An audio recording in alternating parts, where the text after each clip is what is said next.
Seja bem-vindo a mais um vídeo de estratégia semanal do Banco Inter. Nos últimos dias, o principal fator que tem orientado os mercados foi claramente a geoestratégia.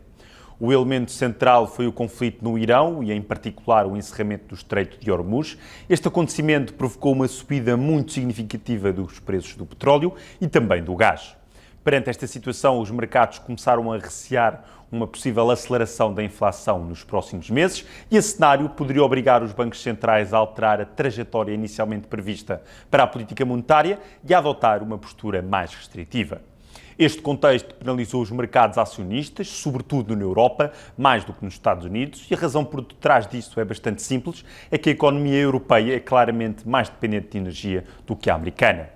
Por outro lado, as obrigações não desempenharam o seu papel tradicional de ativo defensivo, pelo contrário, as suas yields subiram, refletindo aquilo que são expectativas de inflação mais elevada.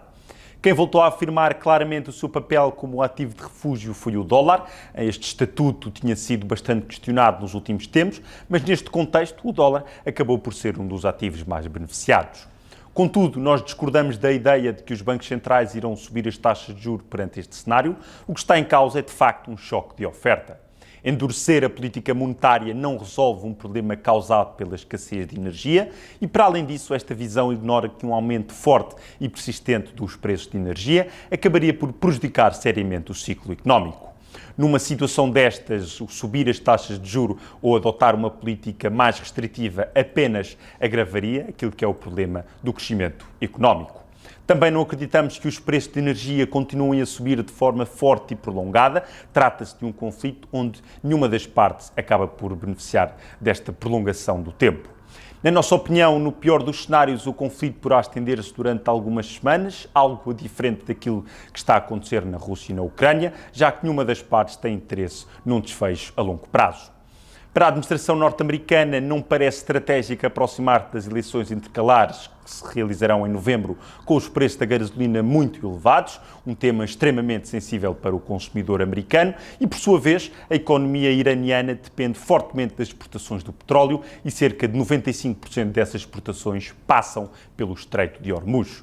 A China, o principal aliado do Irão, também tem interesse na normalização da situação, uma vez que cerca de 50% das suas importações de petróleo passam igualmente por este estreito. E neste contexto, os indicadores macroeconómicos tradicionais deverão passar relativamente despercebidos. Ainda assim, existem dois dados que merecem especial importância.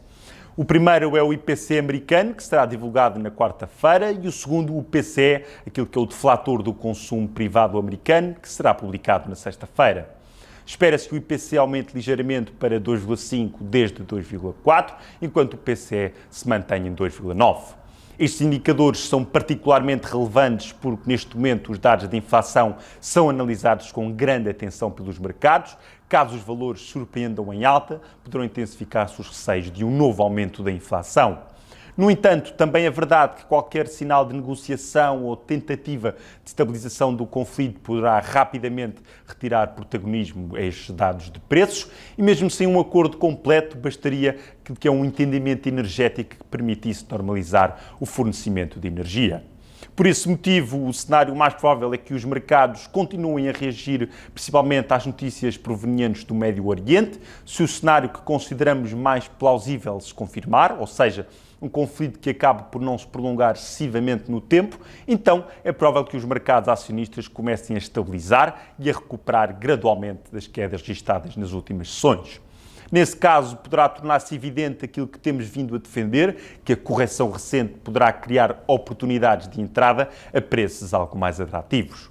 Vários setores continuam a apresentar fundamentais bastante sólidos, apesar das correções recentes. Entre eles destacam-se claramente os bancos, as utilities, o setor de defesa, infraestruturas, empresas petrolíferas e até mesmo os semicondutores. Vemo-nos então na próxima semana. Muito obrigado.